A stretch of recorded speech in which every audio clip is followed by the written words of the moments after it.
দুইটা কারামালের দোকান শেষ হয়ে গেছে, 30-40 লাখ টাকা শেষ হয়ে গেছে আমার। টাকা তো নাই, খাতাও নাই, ভাগছে নাই, সব চলে গেছে ভাই। বাহ বাঙালি বাহ, আপনার খুব ন্যায়ের পরিচয় দিলেন।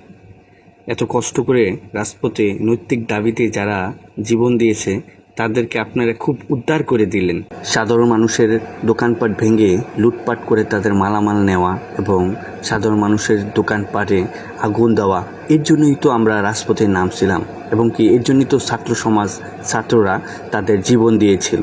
সত্যি আমার খুব কষ্ট লাগতেছে যে জীবনের ঝুঁকি নিয়ে রাজপথে, যে এদের মতো চোরের জন্য যে আমি কষ্ট করে রাজপথে গেছিলাম, সেটি আমার লজ্জা লাগতেছে যে বাঙালি কতটুকু খারাপ হইতে পারে, যে সাধারণ মানুষের ঘর বাড়ি দোকানপাট কি অবস্থা লুটের মতো করে নিয়ে যাচ্ছে।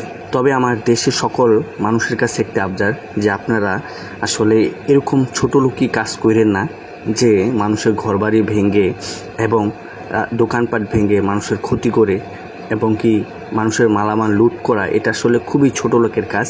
এর জন্য আসলে আমরা রাস্তায় রক্ত দিইনি।